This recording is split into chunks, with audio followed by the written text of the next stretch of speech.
जया तिवारी। क्या हुआ था आपके साथ? बातें हमारे साथ बहुत हुई हैं, पर जितना सहनीय था हम सहे, जितना नहीं सहनीय है उसके लिए हम आवाज उठा रहे हैं। हमारे आवाज को दबाने की कोशिश की जा रही है।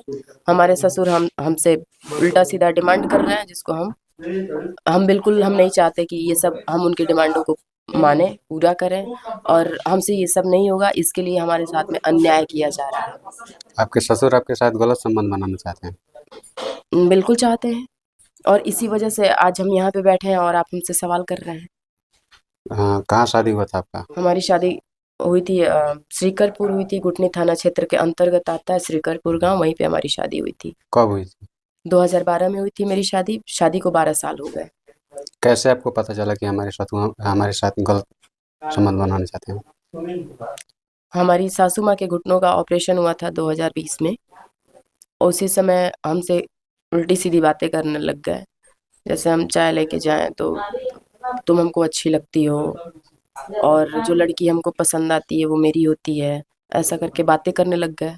तो हमारे समझ में आ गया कि कोई भी समझ जाएगा, लड़कियों के पास इतना क्षमता होता है कि वो समझ जाए कि किसकी नज़र हमारे ऊपर कैसी है। तभी हम समझ गए थे। उसके क्या बाद आपके ससुर का क्या नाम है? मेरे ससुर का नाम श्री नारायण तिवारी है।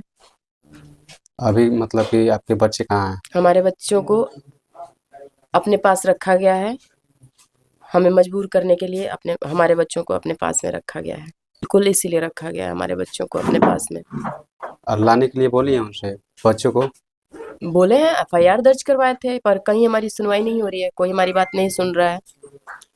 अपना टारगेट डन करने के लिए हमारे बच्चों को मोहरा बनाया जा रहा है, हमारे बच्चों के भविष्य के साथ में खिलवाड़ किया जा रहा है। पता नहीं क्या हो रहा है हमारे बच्चों के साथ में, अभी हमको पता नहीं है कैसे हैं हमारे बच्चे, क्या कर रहे हैं, कैसे रह रहे हैं, अभी हमको ये भी नहीं पता है। कोर्ट कचहरी गई थी? बिल्कुल गए थे, कोशिश कर रहे हैं, देखते हैं कब तक हमारे बच्चे हमारे हैंड में आते हैं। कब एफआईआर की है? एफआईआर हम एप्लीकेशन दिए थे 30 तारीख को, 29 का मामला था। उस समय मारपीट हुई थी हमारे भाई के साथ में, तो हम उस समय नर्वस हो गए थे। हम सुबह सुबह एप्लीकेशन दिए, अगली सुबह एफआईआर दर्ज हुआ, और उसके बाद भी अभी कोई सुनवाई नहीं है। वहाँ पे मिलके लीपा पोती हो रही है। ऐसा नहीं ना है कि उनके ऊपर गलत आरोप लगा रही है?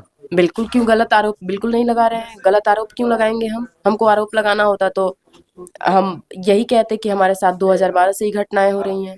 क्यों हम क्यों आरोप लगाएंगे?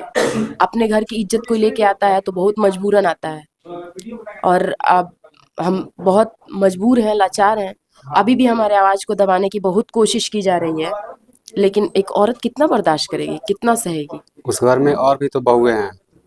तो कहाँ रहती हैं वो? नहीं वो रहती? घर में नहीं रहती हैं, पहली बात तो ये है।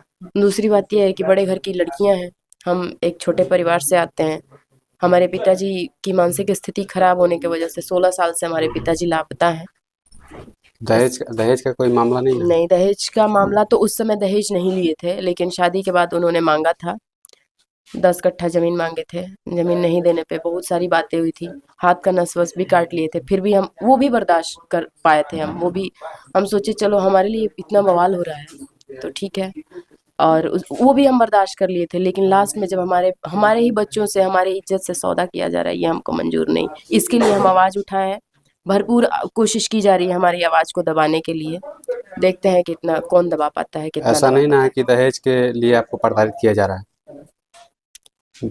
एक दहेज अलग चीज होती है और भेड़ियापंती अलग चीज होती है। आप दहेज दहेज को ऐसे ही पूरा करेंगे? दहेज आपको उस समय बताना चाहिए कि हमको दहेज चाहिए, लेकिन बाद में डिमांड किया गया, दहेज नहीं, हमारी मम्मी नहीं दी, जमीन मांगा गया। उस समय भी बहुत सारी बातें हुई थी, जितना सहनीय था उतना हम सहे। अब बाकी बर्दाश्त से बाहर की चीजें हैं तो हम आवाज तो उठाएंगे ही। हस्बैंड आपके क्या करते हैं? हमारे हस्बैंड हमारे साथ में हैं। क्या बोले इस मामले पे?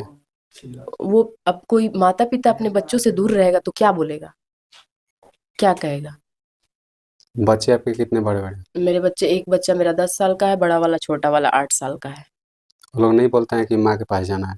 बच्चों को पढ़ाई लिखाई से दूर रखिए, ट्यूशन से, होमवर्क से दूर रखिए। तो आपसे बड़ा दोस्त बच्चों का कोई नहीं है। और ज्यादा दिन तक बच्चों अभी तो ये नहीं पता है कि हमारे बच्चे अभी क्या बोल रहे हैं। बोल हमसे तो बातचीत भी नहीं हो रही है कि हमारे बच्चे हमसे कुछ कह पाए। अभी बच्चे भी कुछ नहीं कह रहे हैं, हमसे कोई संपर्क ही नहीं हो पा रहा है बच्चों से, तो क्या बताएं कि हमारे बच्चे क्या कह रहे हैं। प्रशासन से आप क्या कहेंगे आखिरी बार?